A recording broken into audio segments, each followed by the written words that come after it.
The 8th of May, 1945. A wet, grey morning outside Cuxhaven, Germany. A line of exhausted women, dressed in the heavy, stained uniforms of the Wehrmacht auxiliary, stood waiting. They had witnessed the chaos of the final collapse, the desperate retreat, the random air raids, the death of everything they knew. Now they were prisoners of the British Army. They had been told of the enemy's vengeance.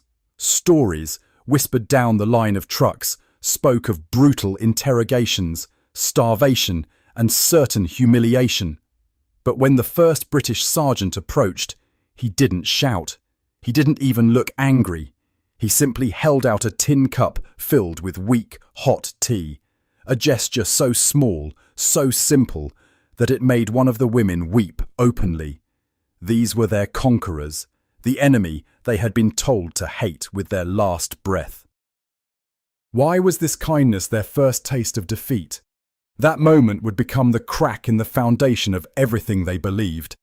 Because behind the barbed wire of camps like Lager 198 near the Rhine, Britain was fighting a subtle, second battle.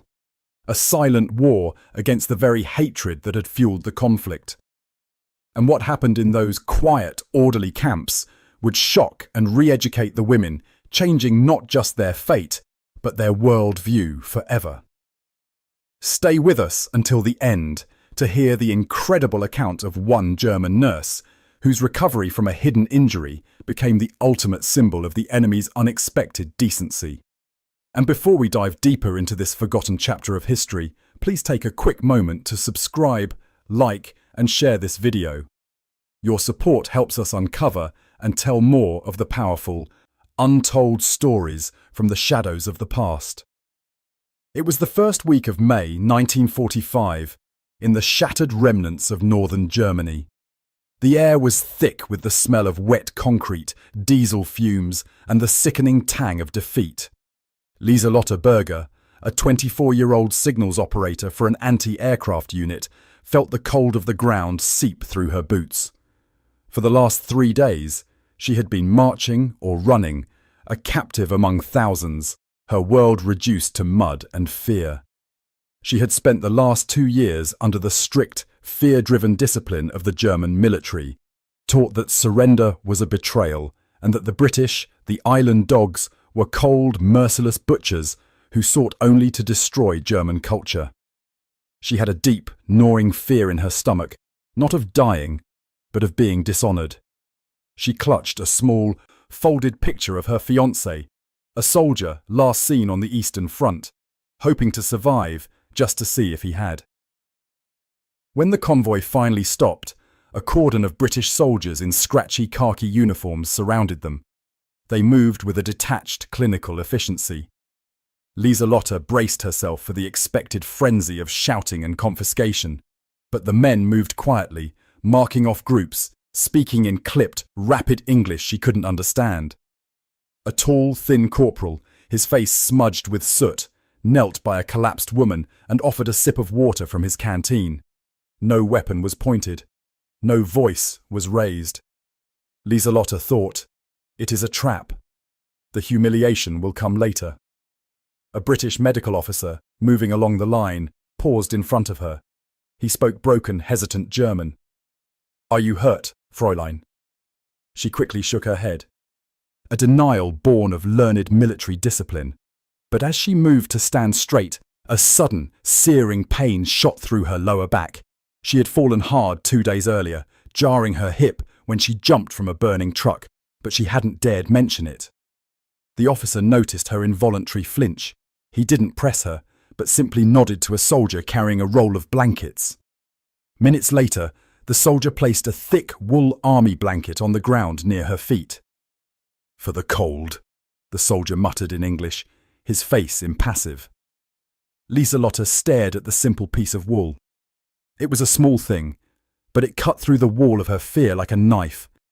It was a sign of recognition, not just of her defeat, but of her humanity. The engine of the truck carrying her group roared to life, the noise mixing with the dull ache in her hip. Lieselotte climbed aboard, carefully pulling the blanket over her lap. It was not a gesture of warmth, but a quiet, powerful symbol of the new, confusing reality. The war she had known, a war of hate and absolute brutality, was over. The war she was now fighting was one against her own ingrained fear, and the enemy was starting with kindness. For the next 2 days, they were transported eastward to a holding area near the Rhine. The journey was a series of small, maddening paradoxes. At one stop, a guard offered her a tin of tinned beef and a slice of real crusty bread. Her stomach, empty for 36 hours, screamed for it. Yet she hesitated. Nazi instruction had warned of poisoned rations. But the British soldier took a large bite of his own sandwich and smiled, his teeth stained with tea. She ate the bread, slowly. The taste of real food, a shock. On the train ride, they were told they were protected under the 1929 Geneva Convention. Lieselotte, like most, had never heard of it. She assumed it was a meaningless piece of paper. Yet, when one of the younger captured women was harassed by another German prisoner, a British sergeant swiftly intervened, his voice firm and quiet. "No fighting," he said, and then, looking directly at the German woman, added, "We maintain order here, even among you." The order was strict, but it was impartial. No favour, no spite. As the train crossed the ruined landscape, Lieselotte kept her gaze on the fields, half waiting for the terror to begin. But all she saw were British soldiers standing watch, smoking their pipes, occasionally sharing a brief, guarded word with a few of the more wounded prisoners. She realised, with a chill, that the enemy was not acting like the monsters she had been promised. They were simply acting like soldiers following rules that protected them. The women were eventually processed and sent to Camp 198, a large prisoner of war facility established in the British zone. The camp was surrounded by high wire fences and watchtowers, looking every bit the prison she had expected. But as they filed through the gate, the immediate jarring shock was the atmosphere. It wasn't the smell of filth and despair, but of disinfectant and carbolic soap. The barracks, simple wooden structures, were surprisingly clean, the bunks fitted with straw mattresses and wool blankets. They were issued a uniform, now stamped with the PW insignia, and given basic toiletry supplies. Lieselotte had expected to be put straight to hard, punishing labour, perhaps clearing rubble. Instead, a stern, older British captain addressed them through a translator. "You are protected under the Geneva Convention," he said, his voice flat and formal. "You will be given adequate food, shelter, and medical attention. You will work, and you will be compensated for that work. You will obey the rules. Any mistreatment from guards or from your fellow prisoners must be reported." Medical attention. Compensated. The words felt alien. In the chaos of the Reich's final months, the wounded were often left to die, and pay was meaningless. Here, in captivity, she was being promised dignity and order. On her first evening, as she struggled to climb into her upper bunk, the sharp pain in her back returned with a vengeance, making her gasp. A German nurse in the bunk below, a kind-faced woman named Hilda, immediately noticed. "The British doctors are here every day," Hilda whispered. "They treat the guards and us the same. You must tell them." Lieselotte was terrified to reveal her weakness, but the throbbing pain was now a relentless physical reminder of her own frailty. The next morning, during a routine medical inspection, she finally stood before the British doctor, a young man with a thick moustache, accompanied by a female German-speaking translator. When asked about her health, she swallowed her fear and whispered, "It hurts when I sit." The doctor took the complaint seriously. There was no dismissal, no impatience. He simply asked the translator to explain the fall from the truck. He then had her transported to the camp's small, immaculate infirmary. The smell of clean linen and medicine was overpowering. She was given a thorough examination, something she hadn't received since joining the military. The biggest shock came when the doctor ordered an X-ray. The machine, large and official, was operated by a serious-faced British nurse. Lieselotte knew that in Germany, such valuable medical equipment was reserved almost exclusively for senior officers or critical war industries. Yet here, she, a low-ranking enemy prisoner, was given priority medical screening. The X-ray revealed a compressed vertebra, a painful, lingering injury. The doctor prescribed a course of mild painkillers and, more importantly, rest. He also gave her a small, circular rubber ring cushion, covered in thick canvas. "You must use this when sitting," the translator explained carefully. "It is to take pressure off the spine." The rubber ring became Lieselotte's constant companion, a mundane object that held monumental significance. Every time she sat, the ring eased the pain, and every time she used it, she was reminded that the enemy was using its scarce resources, its time, its equipment, its penicillin, and its concern to heal her, a person who had spent years fighting to destroy them. The irony was a deeper pain than the injury itself. The enemy's system was built on compassion, a concept she had been taught was a fatal weakness. Lieselotte began to ask the translator, a quiet woman named Agnes, about the British concept of war. "Why do they treat us like this?" she asked one afternoon. "You won, you can do anything." Agnes paused, then replied slowly, "We treat you this way because we won. The rules are what separates us from what we fought against."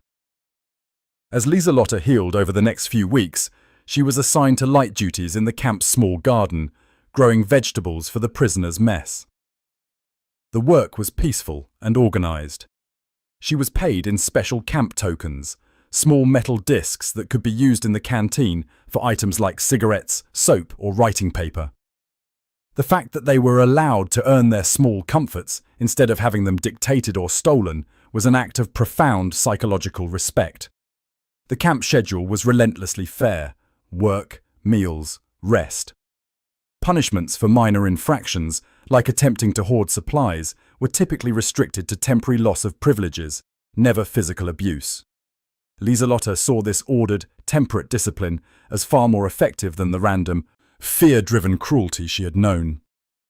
The British didn't need to break the women. They simply placed them within a system of decency and waited for their minds to follow. She observed the British guards, who were often young men, barely older than her missing fiancé. They were never overtly friendly, but they were consistently professional, following the letter of the Geneva Convention that was posted in German on the barracks wall. The text of Article 14, concerning the respect for the person of a prisoner of war, began to take on real meaning. One day, she overheard two guards discussing a prisoner who was becoming belligerent and attempting to organize minor protests. "He's making trouble, Sergeant," one said. The sergeant, a man known only for his pipe and quiet authority, replied, "He is entitled to trouble.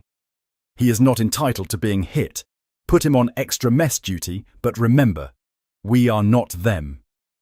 That casual statement, "we are not them," became Lieselotte's new haunting mantra. By late summer, the stream of letters from Germany began to arrive more regularly. They brought news, but not comfort. Her hometown was largely flattened. Her mother was alive but severely malnourished, living in a ruin. Her fiancé remained missing. Lieselotte read the letters while sitting on her rubber cushion, now a symbol of her physical recovery and profound moral confusion. The shame was immediate and overwhelming. She was safe, warm and fed, having just finished a meal of good soup and bread, while her mother was starving in the rubble. The warm blanket, the clean sheets, the pain-relieving cushion, they all felt like stolen luxuries. This was the final, brutal lesson the British system taught. Mercy creates a unique kind of guilt. Lieselotte saw the other women struggling too. They stopped laughing, their faces etched with the truth of the defeated nation. They were safe because their side had lost. They were prisoners while their loved ones were paying the ultimate price. In the end, the British didn't need to break them. The truth of their defeat, contrasted with the enemy's decency, was enough to break their ideological loyalty. Lieselotte started volunteering extra time, assisting the German nurses in the infirmary, not for tokens, but out of a desperate need to work, to contribute, to balance the scales of her unearned safety. Working alongside the British medical staff, she saw firsthand the dedication to healing, regardless of nationality. She saw what a society built on law and conscience looked like. She wrote in her small notebook, "They did not hate us. They were only better at following the rules of being human. That is why they won the war, and why they will win the peace. The war was long over, and the prisoners were finally being prepared for repatriation." Lieselotte stood in the line, clutching her small bundle of personal items. In her bag was her uniform, the letters from home, and the rubber ring cushion, which she could not bear to leave behind. It was her painful, cherished souvenir. As she walked toward the trucks, she saw Sergeant Moore, the pipe-smoking officer, watching the line. She paused, and the translator, Agnes, walked up to her. "Good luck, Lieselotte," Agnes said. Lieselotte reached into her bag, pulled out the cushion, and held it up. "Please," she whispered, her voice thick with emotion. "Tell him thank you for this." "It hurts to sit," she said, tapping her hip. "But it hurts more to think that you cared." Agnes nodded, her eyes soft. Lieselotte climbed aboard the truck, one of thousands of German women carrying a new, quiet truth back to their broken homeland. They were returning with healed bodies, but with minds permanently re-educated by the simple, shocking decency of their enemy.